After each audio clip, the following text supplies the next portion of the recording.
Welcome to the BigBusinessZoo.com speaker series on how to increase your sales, network, and site rank.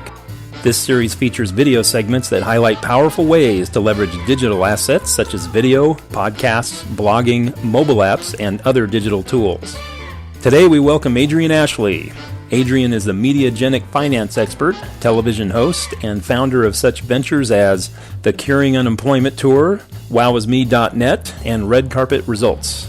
Adryenn has appeared on hundreds of media venues, ranging from ABC, NBC, and CBS, to Fox Business, to Oprah and Friends, to Wall Street Journal, to Wired Magazine, to Playboy Radio, to Reuters, to Smart Money, to TechNewsWorld, and many, many others. Today's hard-hitting interview focuses how crucial it is to develop and maintain the best possible reputation online.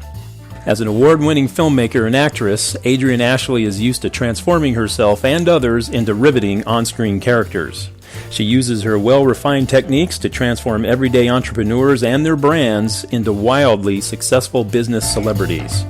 With clients from virtually every retail and service-based industry, and as a mentor to CEOs worldwide, she is directly responsible for adding significant revenue to her clients' bottom lines. She's here today to help you increase your sales, your network, and your site rank.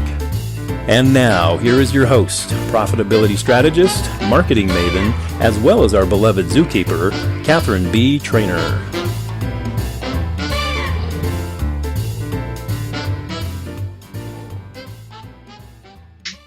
Okay, we're here with Adryenn Ashley from Wow Is Me.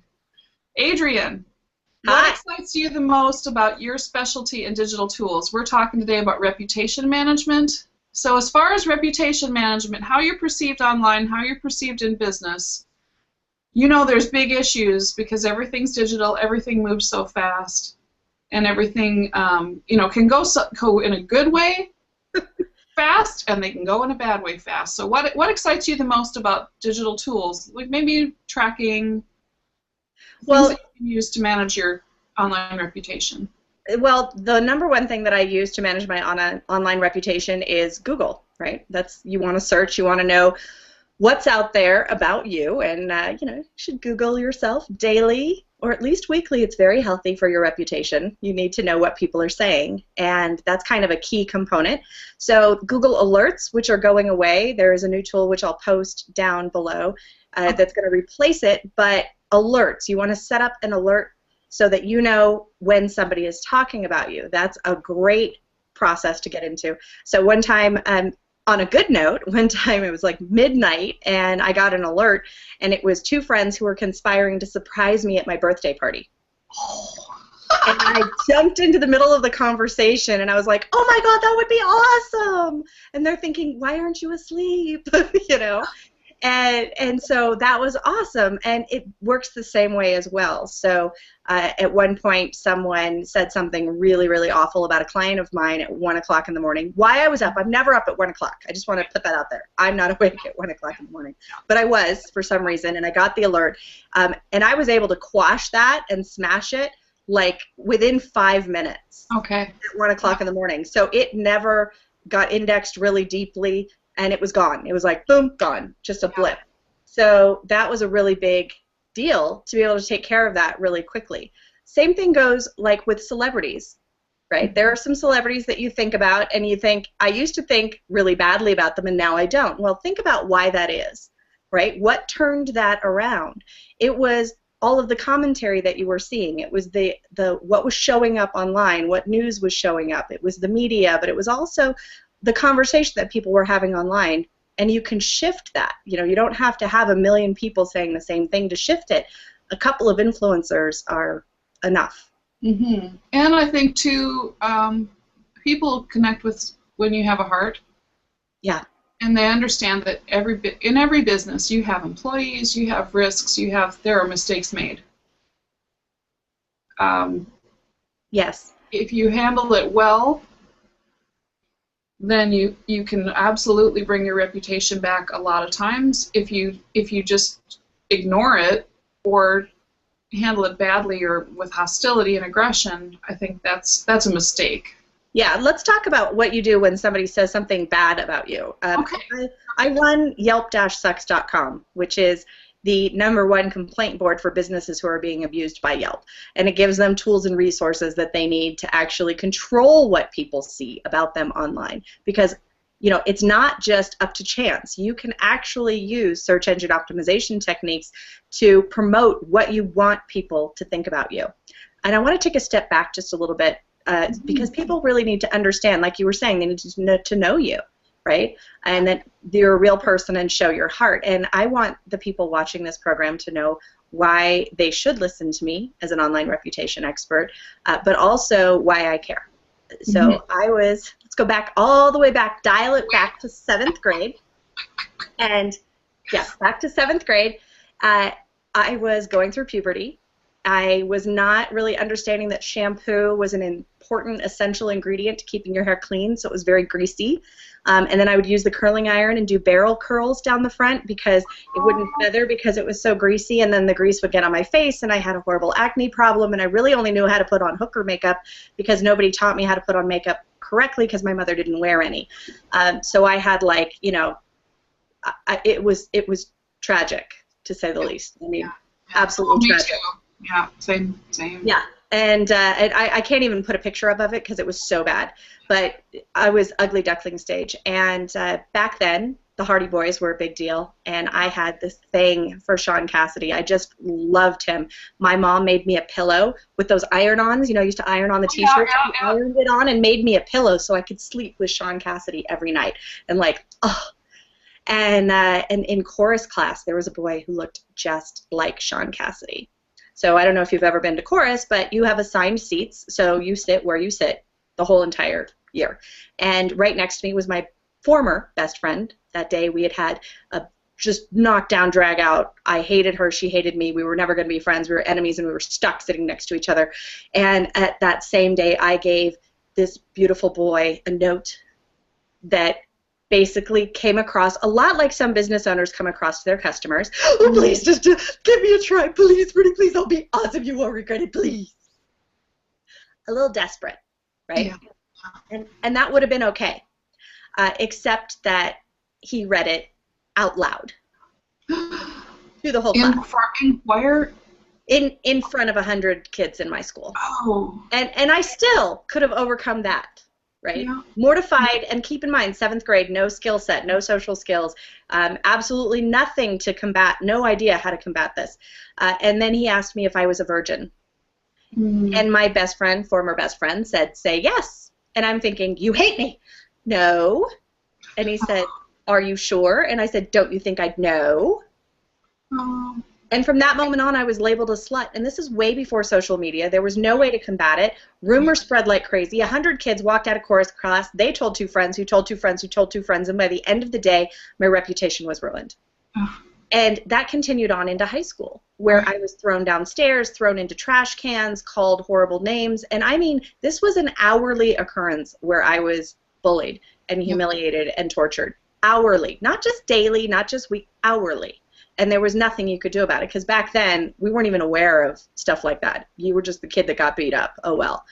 And so I dropped out of high school. When I was a cheerleader, they left me alone. And then my senior year, I tried out to be a cheerleader for my end of my junior year, for my whole senior year. But my grade point average was too low, and nobody bothered to tell me. So right before tryouts, they said, you're not eligible. And I dropped out. Okay. So I went to college. Yep. And I told them what to think of me. I told them I was smart, and they believed me. I told them I was funny, and they believed me. Everything I told them, they believed. And this is the same thing with business. If you don't tell them what to expect from you and what to think of you, you're leaving it to their own devices or for somebody else to set that story about you. And that's the tragic part of what most business owners are doing, is they're not taking control of the story. You have to get out in front of it. You have to lead the narrative. You have to be in control of your own reputation, and they're not. And once I realized that, when I got to college, man, I completely transformed into the person that I wanted to be, that I always was, but I was pigeonholed before because I couldn't shake that reputation. So now, thankfully, we have tools online. We can bury bad things that are said about you. We can promote good things that are said about you. But you have to make sure that what they're saying isn't true. And I'll give you an example of that. This one restaurant went from a pizzeria to an Italian bistro. but they didn't change their staff. And while they universally, all several hundred reviews said they had the best bread they'd ever had, they all also said the service sucked. That the hostess was texting with her friends instead of seating them, and they waited 20 minutes and nobody bothered to come and take their order. You know, all of these horrible things. It was a staffing issue. They needed training.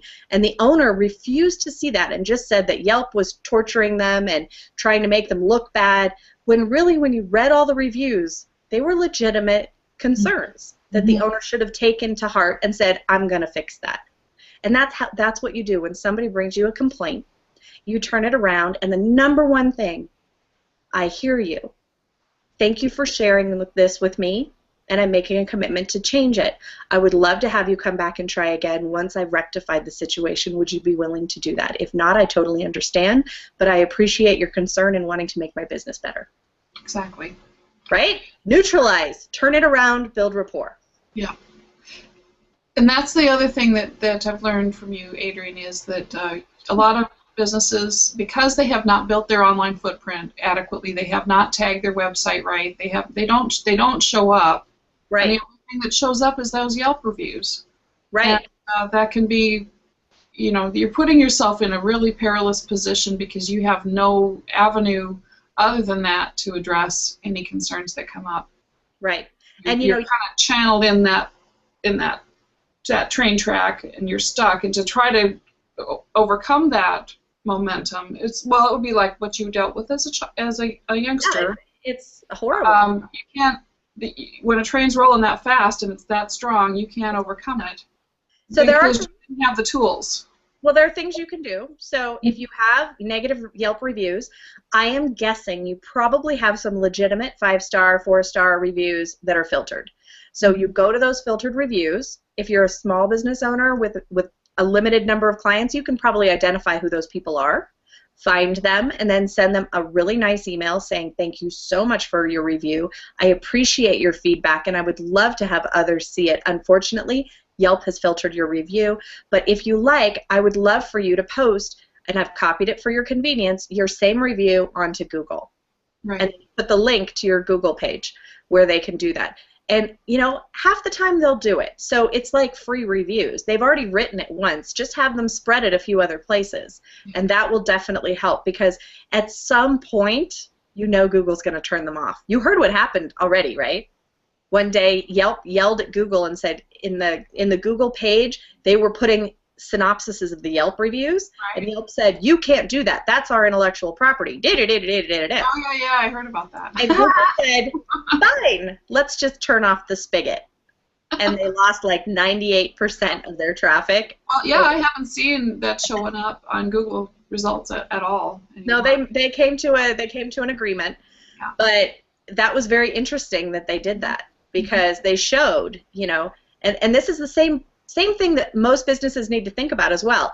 Yelp got 90% of their traffic plus from Google, right? So that's like putting all your eggs in one basket. If Google pisses you off, or you piss them off, they're going to cut you off, and then you have nothing, right? Yeah. It's the same thing with early on. Why I got in a fight with Yelp is 3 of my friends who put all their eggs in Yelp's basket got deleted from Yelp and lost their businesses. So you want to make sure that you're getting your new customers, you're getting your traffic, you're getting your business from multiple places. And part of that online reputation is really branching out into your target area, into that target market, where you can scoop up new groups of customers. Good. So the next question is, what is the top tool, strategy, or tactic you recommend to accelerate results and increase profits? And you just mentioned your Google page. Yes, have a Google Plus page. Not only that, on your website, make sure that you use the Google authentication tool, the authorship tool, because then it's already been proven. People will click on links that have faces next to them way more often, and I would pull a number out of my butt and say it's 20 times more. I think it might be more than that. I don't know what the new data is on that, but if your face is there, it also shows how many fans you have, how many circles you're in. Okay. And that's a really big deal. So that number comes up, and that automatically shows your credibility on Google, and people are more likely to click that. So make sure that you have a high authority website that goes along with all your social media profiles. Make sure you use the authorship tool, that every time one of your pages comes up in the search results, your face is right next to it. That's totally going to help. And then a sales funnel. I mean, this is so basic. I feel like, do I really have to say this? But oh, yes. I think I really have to say this. Okay? So if you are trying to keep track of your potential clients in email, okay, I don't know, that might or might not work, but you're going to lose track. So right. there's a couple tools that I use. First of all, just switch your email over to Gmail. Just do it. I fought it. I was an Outlook girl. I was like hardcore, like, oh my God, I can't. I'm color-coded. My calendar's color-coded. I mean, my world was an Outlook. And then my computer started skitzing. My archives started corrupting. And, you know, I just basically bit the bullet and moved. And it was the best thing I ever did. Let me just clarify that. Yeah. Are you saying have, like I've got bigbusinessdo@gmail.com? No, I have Adryenn@wowisme.net, and that is a Gmail account. So you go to, you get a Google Apps account, a Google Business account. It's free for the first 10 users. It's cheap after that, but here's the reason that you want to do it. Okay. It's all the integrated tools. There's 2 tool sets that you need inside your Google Gmail account, and you can do it on Gmail as well, but you want it under your business account. It's called Yesware. Okay. It's the first one, and that tells you when people open your mail. And how many times they open it. Right. And you can go back and look and go, oh, this person has opened this email 4 times. Like, they keep opening it and meaning to write back, but they don't write back, so now might be a good time to follow up. Right? So it's a little stalkerish, but used correctly, it's good. Right? Use your powers for good and not evil. Please do not use anything I am about to tell you for the power of evil. I am 100% white light, like all good, white hat, happy, joy girl. I do not do anything bad or illegal. No, but you have a little hacker in your background. Well, I used to get to break into banks for a living, but the banks hired me to do it, so it was still legal. That's cool. Yeah. So I got to have fun. Okay, that was my most fun job. I mean, it's right up there with movie producer. It is super, super fun. Okay, the second tool that I use on a daily basis is called Rapportive, Rapportive. And this is a rapport building tool. Okay, so when you open up an email, on the sidebar, it then gives you their profile, their latest tweet, their Facebook, their LinkedIn, everything, all their contacts. And this is in Google Apps, both of these? Oh, yes. And so I had heard that Google Apps was being discontinued. This is not true? This is not true. Okay. Oh my God, are you kidding me? I know so many app developers, they would die. Okay. Yeah, no. Google Apps is not being discontinued. Google Alerts, I believe, is being discontinued. Okay. The Google Reader is being discontinued, for sure. That's gone, yeah. That's gone. So there are a few things, but not in general, no. Okay. Not in general. Yeah. And I'm grandfathered, so you know the new accounts can only have 10 users. I can have 50. Okay. So that's always good. But my point is, you want to know the most about the person that you're talking with, and you can take notes. Okay. So you can take notes about your conversation, so that next time when you talk to them, you can be like, "Oh yeah, your cat was going into surgery. How's your kitty cat?" Right? And that will help you build rapport faster. So those are a couple of sales tools. When it comes to the funnel, you must build a list. I'm working with someone right now who has a super hot, popular app with over 1 million users per month, and they're not monetized. And I have another one that built a Chrome extension, not a potential client, built a Chrome extension, 10 million downloads. Oh. Not monetized well at all. Right. So both of those, I'm going to turn those around. It's all about having a permission-based email marketing list, because you can get, if you do it right, you can get $1 a name per month. So if you have 1,000 people on your list, right, it's $1,000 extra a month, $12,000 a year. Is it worth it? Because anybody can build a 1,000-person list. Double opt-in, permission-based. And is $1,000 a month worth taking a couple of days to just figure out how this needs to be set up for your business? Or to call Catherine and say, I have no freaking clue. Can you just do it for me? Because trust me, that's actually the better option. It's certainly faster. Yeah. The other thing too with having an email list is it's a backup. I see your website as your anchor spot. This is your brick and mortar store. Yeah. That's not brick and mortar. And your email list is your way of reconnecting with people, because the platforms are just moving away so fast. You know, MySpace, Friendster, Google Plus, Facebook, all that. They come, they go, and people leave. You know, they might be real active right now, and then they're not, or they change the rules. They change the rules, or if you ever get blocked. I went to jail on Facebook for a week. I couldn't send email or friend requests. Right.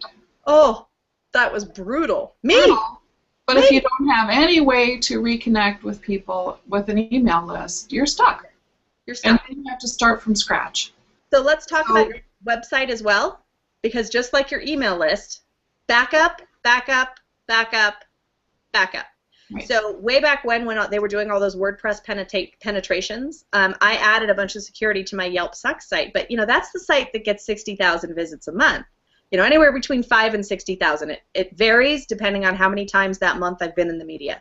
So if once, then it's 3. You know, it's like 5,000 to 10,000. And if it's 3 or 4 times, then we're closer to 60,000. So you know, it goes back and forth. And that's a really important site with over 1,000 comments on the Tell Your Yelp story. So I want to save that, and I want to make sure that that is protected. So that thing gets backed up daily. Yeah. Now, if you're listening to this on the podcast version, it's yelp-sucks.com. Yes, and that's the one where, you know, people go to complain, and it's kind of like, where do you go when you've got, you know, Goliath, and there's nothing you can do because Goliath has turned their back on you? Well, you know, you can meet a bunch of other Davids. Yeah. Well, and then yelpsucks.com without the dash will take you to Yelp. That's right, because they bought that first. And that's a smart thing to do too, isn't it? Yes, it is. It's actually a very smart thing to do. You suck. Yeah. What's really interesting, and I've noticed a lot of internet marketers do this, is I will tell you that the number one thing that people, and Google has actually started to reduce this. It used to be suck, scam, fraud, and fake. Those were the 4 biggies, right? And sucks being the number one. And what they would do is they would buy, you know, so and so sucks or so and so fraud or something like that, and they would do these whole pages that looked like they were fraud, right? Except that when you read through it, it was basically proving that so and so wasn't a fraud and that their product actually worked, and it was like this independent third-party anonymous review. It's total scammy, right? Yeah. But I thought, how interesting that they put that out there first, so that anybody who was like, oh my God, I think this is a scam, or I think I've been scammed, and they go look, and the only thing they find is people who go, I totally thought I'd been scammed, and then, you know, and I went and I was like, okay, I'm going to prove that this thing doesn't work, and I did it, and oh my God, it worked. Yeah. Right? So then it turns it around, it's like, well, you just didn't do the work. Yeah. Right? And I thought that was brilliant, but at the same time, not really ethical. Well, there's somebody I'm not going to mention. Yeah. Who? But they had a USA Today article written about them and their organization. Yeah. Kind of a fraudy, and they brought out their background. They're a felon and da-da-da-da-da-da. And they actually hired a video marketing company to show people, is so-and-so a scam, or is this, you know. Yeah. And what they did was, this is one of our friends, because Adryenn and I have a little friend thing with my many aliases. Yes. And so they typed in and they used his initials. Yeah. And then they spelled his name wrong. Well, if you're, just as this is a little hint, if you're going to ever check up on somebody online and you want to know if they're a felon or anything like that, use their legal name, not their nickname. Get court documents. Right. But they had this whole, you know, one of those, you're typing it in, and they type it in with his nickname, and of course all this wonderful things come up because they are really great at putting a lot of anti-scam things on there, exactly like what you were describing. Yeah. And so they put a tutorial of how to search and not find the right thing. Right. Exactly. Well, that happened to a friend of mine who was actually, I believe, because it happened during the real estate meltdown. She didn't do anything wrong. She personally did not do anything wrong. Her business partner may have done something wrong, but I think it was more stupidity than on purpose, right? And then a couple of people just got all fired up and then got on the news and did all this. And I was like, you have to put out a product on fraud detection. Like, you take the name of whatever the story was and you twist it and you turn it into a product. Okay. Right? And then you SEO the poop out of that, so then it comes up, right, first. Right. And you know, I'm really, like, I investigated the heck out of that. I do, when people say bad things about my friends especially, I will go and do the research, and, you know, because I can't recommend somebody that's not doing a really good job. Right. And so I'm really careful about who I recommend. And she was totally innocent. So I'm like, sure, I will totally help you. Let's just shove this puppy to page 10. Good. Yeah, and I'm all about that too. Yeah. Because, and especially if somebody's, you know, trying their best, they were overworked. You know how it is being a small business owner. That's what my mailing list. This is my new mailing list. It's the endangered species list. Yeah. Because I feel like small business owners and solopreneurs, they need to be protected. They need to be nourished. They need to have support. So I want you to get on the endangered species list, and we'll get your business so successful you can get off. Right. You can graduate. Yeah. You can graduate to the mid-cap. Mid-cap is a fun place to be. Yeah, because I've got Big Business Zoo as mine. Got it. I love it. Oh, Big Business Zoo. Now I get the endangered species. Yeah. Is awesome. That is totally awesome. Very, very clever. Oh my goodness. I just literally had like 50 marketing campaigns shoved into my brain all at the same time. It was like, woo! Yeah, well. Yeah, fun. Okay.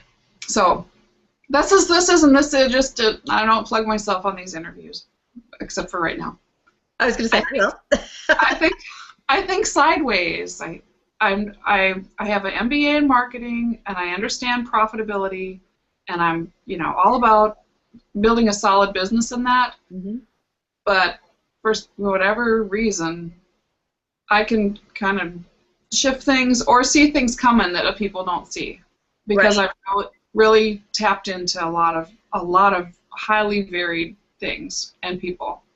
Well, think about it this way: if you're gonna hire somebody to build you a house, are you gonna hire somebody that's gonna build you a foundation with no rebar, or with a lot of rebar? Which one's gonna last longer, be more structurally sound, and serve you better? Right. Yeah, right. And that's what both of us do when we are working with somebody and they're talking about their digital tools and their online. We go back to, do you have the solid basis covered?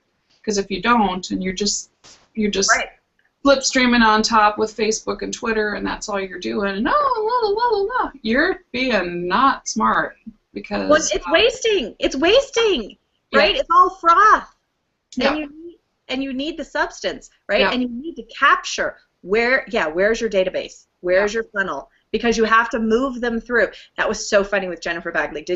She went before me, right? Okay, so the first time I saw her, and this was like the first time that I met her, and she spoke, I was just like, oh my God, I'm in love. Yes. Like, she was so kick-ass. She could have had my writing crop with her, because I have a writing crop and gluten-free chocolate chip cookies. I motivate with either. You get to choose. And she was just like hardcore, like, here it is. Write down your 10. You know, how do you collect your customers? Where are your funnels coming in from? Put down 10. Oh, you only have 2? Okay, that sucks. Go get 8 more. Like, she was just do it. Just do it. Right? Like, fill out the form, and if you can't fill out the form, you're not doing it right. So, let's do it right. And I was like, oh, nobody talks like this. It was so exciting. I know. I just love her. Because she's very up on the tech end of it. Yeah. She's very, very supply chain and profitability and infrastructure, because what you were talking about before about that company that had this bad service. Yeah. Reputation. If you don't have your business staffed with the right people, it'll kill your business. It will kill it. And that's okay. And then, you know, like right now there's a restaurant that I absolutely adore. It's my favorite restaurant. It's local to me. It's one of the reasons why I knew I could move here, because I basically moved to Reno, but it's like the Marin County of Nevada. Right. It's everything I need is here. We have gourmet, we have gluten-free, we have organic, we have everything I need is here. And this one guy, he is like, his lease at this place, his location should be perfect. And yet, if he puts an open sign in the window, one of those neon open signs like everybody else has, they're like, take it down or we're charging you $1,000 a day. So there's got to be some kind of payola going on to put this guy out of business. He pissed somebody off. Wow. And I'm just so disappointed. So you have to be really careful not to make the wrong people mad. Right. Right? So the great idea is build rapport. I mean, learn rapport building skills. It helps when you're turning around a negative customer who's upset. It helps to build new customers. It helps with everything. And pay attention to who you're dealing with. I got spammed by a Ford dealership last week. And they said that I filled out a form online for a cargo van. Seriously? No. So I said, please send me, because I got a phone call and I got several emails and I got, a whole list of contacts that I had not solicited.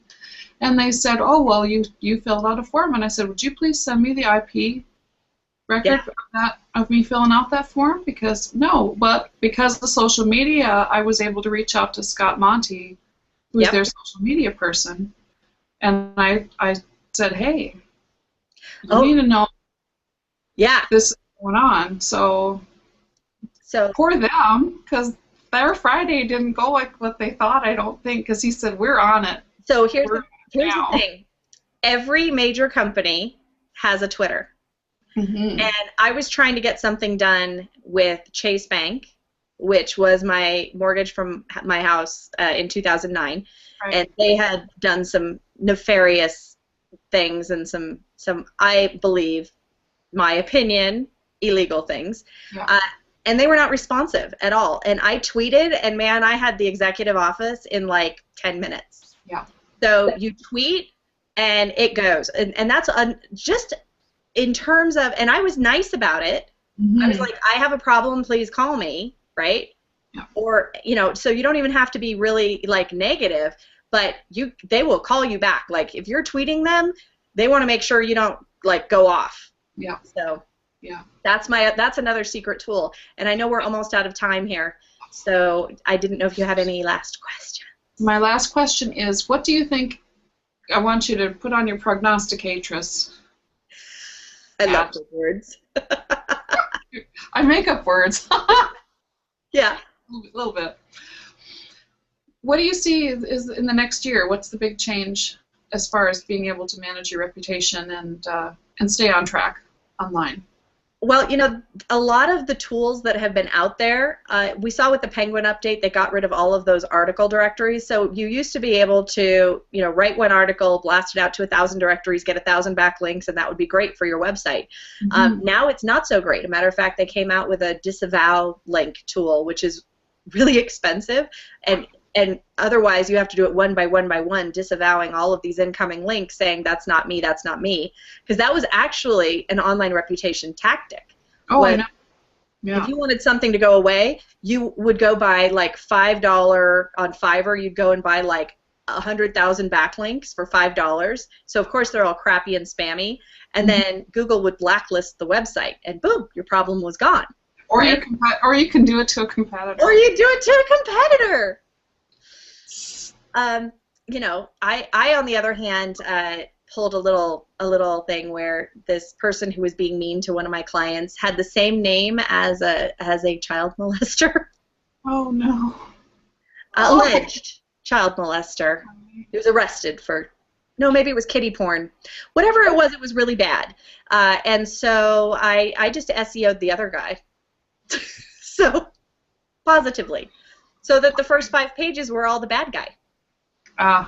So the other guy, every time anybody looked for him, all they found was the kiddie porn. Okay. But I didn't touch him. No? Never touched him. That would be Black Hat. We are not Black Hat. I do only positive. I was drawing attention to a potential community threat. That's why I SEO'd him.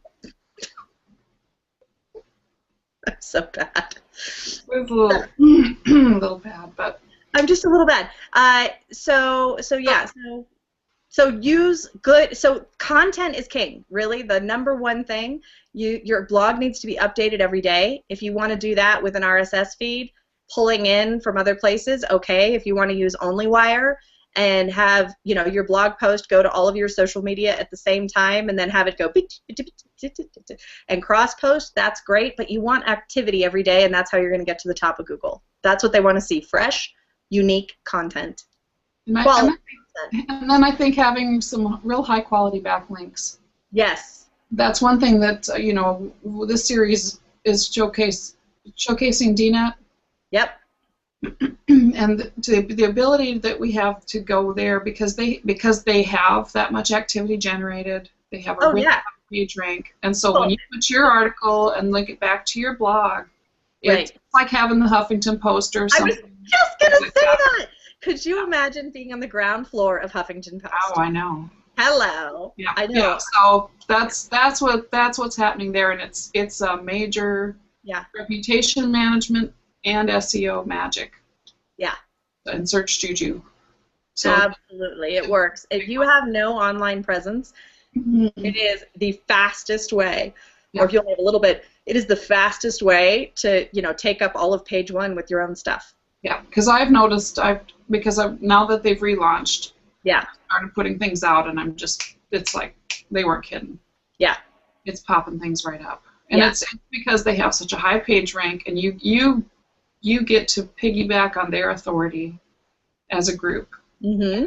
Because it's basically saying you're relevant, you're an expert, you have authority, even if you haven't fully established yours yet, which you have to. The only way you're going to do that, Adryenn, is high quality content. You can't take. Oh yeah, you can't. I can't teach somebody to be funny. Right. But I can teach you how to not be boring. Yes. Right. That's right. The whole thing, and you want to be viral. You want to put stuff out. So I know we're at the end of our time. Thank you so much. And yay! And Wow is Me. WowIsMe.net if you want to reach me. I'm also on Facebook and Twitter at Adryenn, Adryenn. I am everywhere all at once, and happy to see you any place you find me. And all her links and everything will be in the show page, and in we'll have lots and lots of ability, because we want you to connect with all these things. She's been a bam, bam, bam, bam. So sorry. That's all right. We like that, and we have the link power to put a list of all of it. It's fine. No worries. You don't have to get your pencil out and write it. It's all here. Awesome. All right. Thanks, Adryenn. Thank you. Be awesome. Bye-bye. Bye-bye. Thank you for visiting the Big Business Zoo and our speaker series, Increase Your Sales, Network, and Site Rank. Today's feature is Increasing and Controlling Your Online Reputation with today's special guest, Adryenn Ashley. If you enjoyed what we had to share today, check out the show notes on this page where we have links, references, and a free gift provided by our speaker. A transcript as well as a podcast version of today's episode are also available on the show notes page. Shoot the Bull podcast episodes, due to their candid nature, are available to subscribers only at bigbusinesszoo.com. Subscribing to the podcast, videos, and articles in this series is a service designed to benefit you in your business, your media efforts, and in designing a lifestyle of joy and excellence. You can also find more videos, articles, resources, and podcasts for this series on bigbusinesszoo.com, dnettv.com, Podcast Alley, and iTunes. You can connect with our beloved zookeeper, profitability strategist, and marketing maven, Catherine B. Trainer, on Facebook, Twitter, LinkedIn, and bigbusinesszoo.com. We make our videos and podcasts as shareable as possible, but please use digital rights respect for the content created here, or you could be banished from the zoo to the circus with the other clowns. This has been a production of Big Business Zoo Media, part of Big Business Zoo LLC, all rights reserved.